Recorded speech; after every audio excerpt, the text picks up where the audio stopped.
Special thanks to Wild Ree for leaving this suggestion. Your suggestion and support for the channel is greatly appreciated.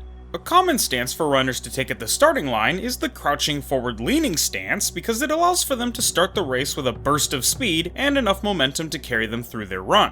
Sumo wrestlers similarly take a forward-leaning stance at the Shikiri Sen for a massive explosion of forward momentum and power at the Tachiai. Even wild beasts assume this position as they ready themselves to pounce on their prey, but what we see from Pickle is even beyond that. Pickle's signature technique, his forward-leaning stance, is much deeper, much lower, and much more forward-leaning than all those others, with the closest one to his stance being that of a lion ready to pounce. It's a stance solely committed to bursting forward with as much speed and power as inhumanly possible. There's no ability for Pickle to reposition from this stance, and no way for him to change his course to avoid an attack. The stance is 100% committed to charging forward and colliding with anything in its path. It's a stance from which Pickle is able to utilize all of his immense physical power to accelerate at obscene speeds to generate enough force to even kill dinosaurs. A stance used to launch a maximum power attack that Pickle only uses when in combat against a more powerful foe. The forward-leaning stance is the fundamental mark of Pickle's very combat style, if you could even call it a style. In the same way that this technique was used to combat great and powerful quadrupedal beasts that weigh several to several dozen tons, this technique, like Pickle himself, is also anti-bipedal. In the same vein that Pickle's biology makes him resistant to all techniques in all of martial arts, which were designed to combat the biology of bipedal Homo sapiens, martial arts has no defense against a quadrupedal attack launched by a creature with alien biology, such as a large cat or dog, or even an ancestor to humanity. Furthermore, Pickle can further increase the force and speed of his forward-leaning stance tackle by starting from a completely horizontal position, something nobody in human history has done before, even with all the evolution of sprinting stances humanity has made in the Olympics at the highest level of sprinting technique since before World War II. Of course, the immeasurable force condensed fully and completely into this forward tackle gives the technique a glaring weakness: lateral force. Take both Jack and Baki for instance. By deflecting Pickle's tackle to the side rather than meeting it head-on, they applied lateral force, or a force to the side rather than to the front, to Pickle's tackle. An object with forward thrust is more vulnerable to lateral force. This is because the forward thrust adds momentum and inertia in the direction of the thrust, which may reduce the object's ability to resist forces acting perpendicular to that direction. When lateral forces act on an object in motion, they can cause it to change direction or lose stability more easily, especially if the object has a high velocity and is not designed to handle such forces. The reason such little lateral force can be applied to send Pickle careening off into some other direction is because of the unbridled speed of Pickle's tackle, with Retsu claiming it happened in less than a second and in the blink of an eye, Pickle's body not being designed to stabilize effectively when his trajectory is shifted, and also Pickle's body and the forward-leaning stance, as he weighs like 500 pounds and has front-loaded all of that weight with his stance. Speed plays such an integral part in why lateral force is so effective in shifting Pickle's trajectory, because the faster the object moves forward, the harder it is to redirect or stabilize against lateral force. Pickle not having a means of stabilizing himself is important because aerodynamic or structural features like fins, wings, or a lower center of gravity could help resist lateral forces, and Pickle lacks anything of the sort. And with Pickle distributing his quarter ton of mass unevenly and causing himself to have a high center of gravity, that causes him to become unstable more easily when lateral forces are applied. Basically, forward thrust can increase vulnerability to lateral forces if the object isn't well designed to handle such forces, and Pickle really isn't. The only attack we've seen that has the sheer raw speed and power to not only negate the power of Pickle's forward-leaning stance tackle, but to completely overpower the tackle is Katsumi's ultimate Mach Punch, his hitless blow using countless joints. The Mach Punch in the Maximum Tournament was already faster than the speed of sound and had the power to take out the standing man himself. Katsumi then further improved the Mach Punch, making it faster and stronger, and then on top of all of that, he then gains his Countless Joints technique, which allows him to punch so fast and so hard with his Mach strikes that he breaks the sound barrier with force enough to annihilate his own limbs and even cause pain to Pickle. Then, with the hitless blow, Katsumi uses all 10 joints between the toe and the fist, the 37 joints in the spine vertebrae, the joints in all of his fingers, and all of the thousands of imaginary joints from countless joints to strike with a Mach Punch Nukite worthy of the name Lethal Weapon, and he starts and lands his strike even though Pickle had already started his tackle, and Katsumi then hits with force enough to obliterate his own hand and cause Pickle the most pain he had ever felt. Specifically, to quantify the speed and power that the forward-leaning stance gives this tackle so that it's easier to understand why the trajectory is so vulnerable to lateral force, and just how much power is required to overcome it like the hitless blow did, let's do some calculations. An example of its speed is when Pickle uses just his raw power to jump back to the Korakuen barricade, dodging Jack's attack, and then uses the completely horizontal forward-leaning stance to return to his original position, all faster than Jack could even perceive. We're told the only two things we need to know to find out how fast Pickle was moving in this scene. Pickle covers 10 meters to the barricade and 10 meters back, so 20 meters in all, and Jack was unable to even see this happening despite literally standing right there with his eyes open. So since it takes the human eye 1/220th of a second to perceive an image, even without accounting for Jack's increased reaction speed, likely allowing for him to perceive and consciously register visual stimulus faster, this all would have had to happen within 0.004545 seconds. If we divide our distance, 20 meters, by our time, 0.004545 seconds, we get a massive lowball minimum velocity of roughly Mach 13. Meaning Pickle's dodge was likely exorbitantly higher than even that. As for power, during his fight with Musashi, Pickle's forward-leaning stance tackle slammed Musashi into a 30cm thick duralumin wall with so much force he heavily dented it. For context, duralumin has a yield strength of 200 to 400 megapascals. Steel typically has a yield strength of 250 megapascals. Denting it in the way they did would require dozens of kilotons of force to do, with just a single kiloton of energy being equal to 1,000 tons of TNT. While these dents are both quite clearly bigger than, say, a 5cm hammer, let's use the radius of a 5cm hammer as a lowball.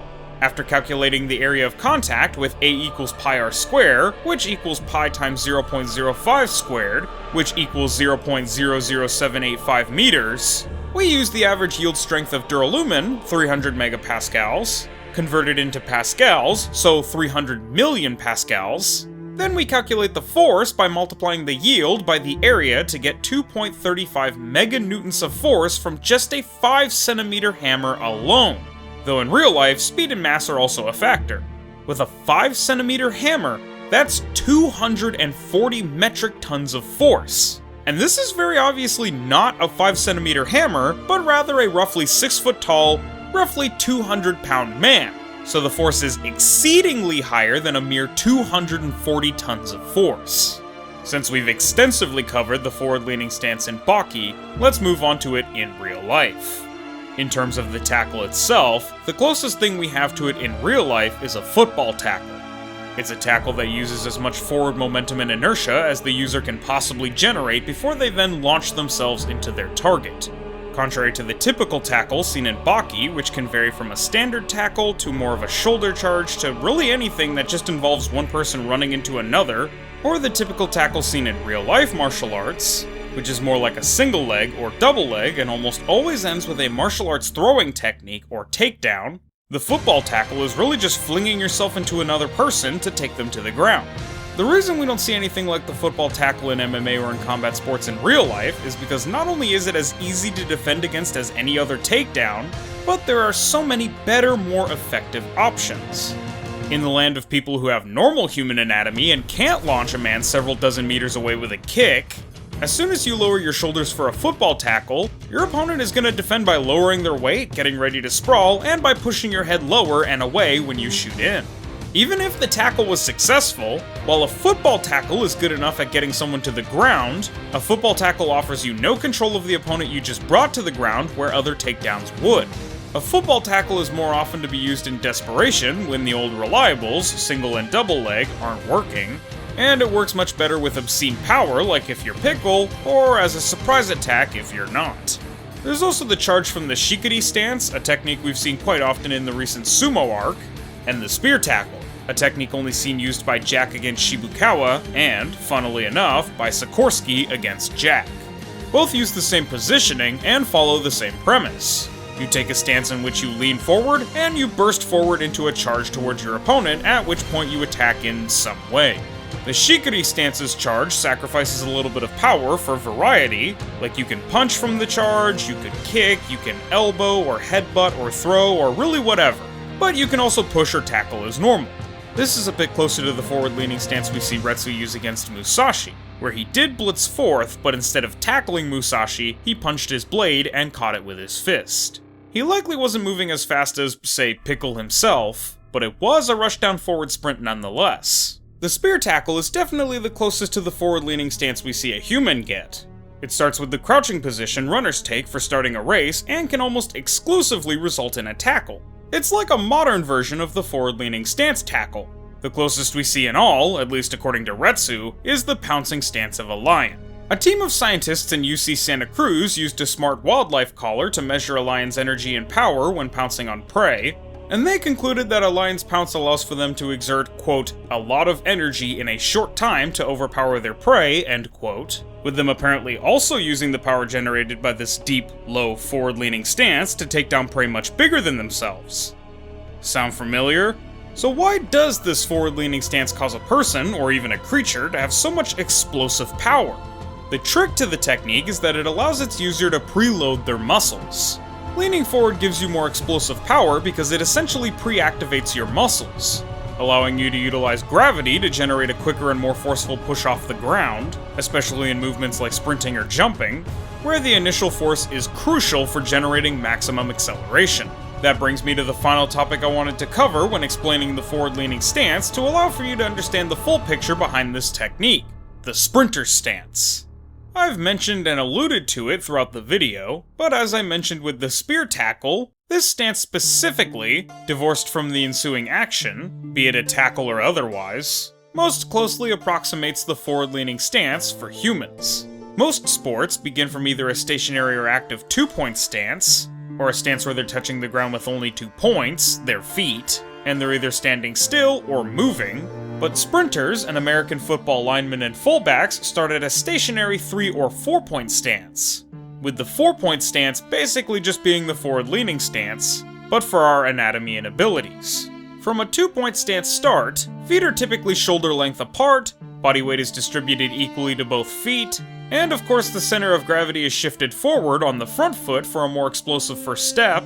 But for the 3 and 4-point stance, you're instead distributing body weight to hands, feet, and knees, everything is shoulder length, head and back are aligned, and while the center of gravity is forward again and the lead leg is bent at a 90-degree angle like a 2-point stance, the back leg is at a 125-degree angle and hips are also shoulder length apart so as to allow you to drive forward with both feet. The forward-leaning stance specifically makes use of proper sprinting form, posture, and to some degree mechanics more so than rhythm as it immediately falls apart into a tackle, but the trade-off is that the hard post of the forward-leaning stance, the position when you explode into the sprint where the back leg forms a straight line through the torso to the head, the upper body is tall and directly over the hips, and the shin angle of the lead leg mirrors the rear leg, is quite literally a straight horizontal line, allowing Pickle to generate more acceleration and force than anyone possibly could in real life, even without superhuman strength.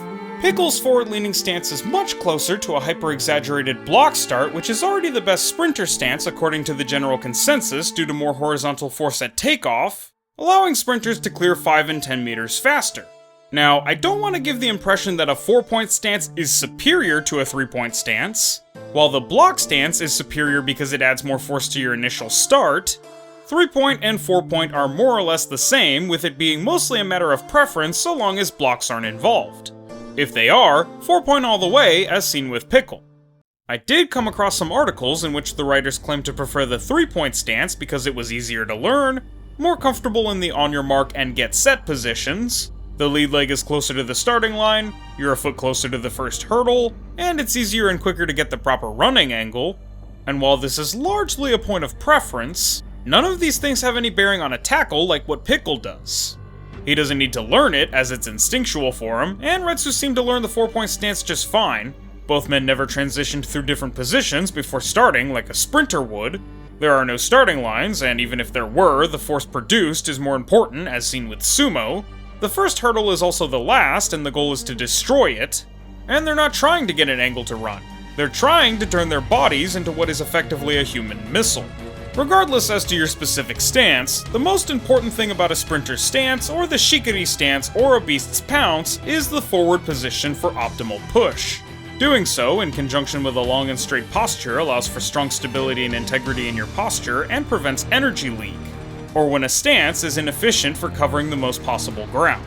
The stance you start with before the charge or tackle is integral to the effect. It's imperative that your stance is secure, or everything after it will be a fart in the wind. Hence my focus on the forward-leaning stance rather than the tackle or even the whole thing together. The forward lean of the stance is the most optimal angle from which to accelerate. And while there are significant differences between sprinting and the shikiri stance and the forward-leaning stance in terms of form and joint angles and flexion and even in tension, the mechanics of the stance and the results fundamentally are the same. The most important and the most ubiquitous phase of all of these stances is Phase 2, the transition into acceleration, in which the user moves from a crouched stationary position to a tackle or upright sprint. Every one of these stances wants full leg extension for maximal force production to push off of the ground, but also wants to produce the highest force production possible with the smallest amount of ground contact time possible, despite high force production requiring more ground contact time.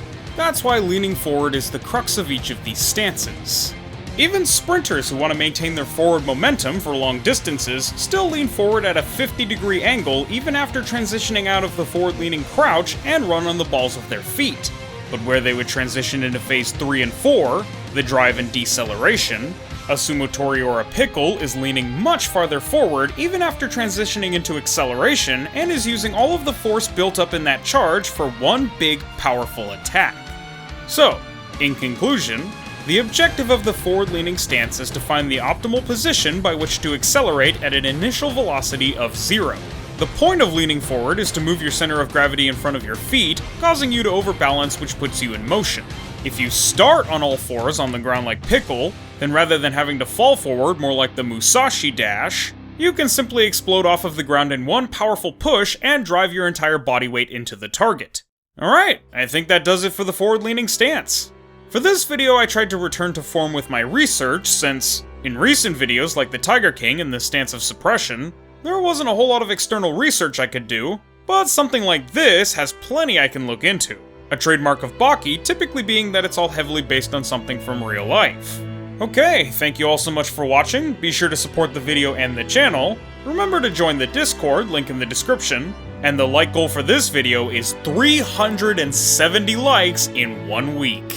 I'm a man of my word, but if you guys do hit the like goal, next video will be on the Way of the Void's vacuum palm, where I'll be going more specifically in depth on that technique than I did in my Way of the Void video. If you guys don't hit the goal, the next video will be a fun little video where I pit TikToker Omar against everybody in the Annihilation tournament, and I talk about who would win and how.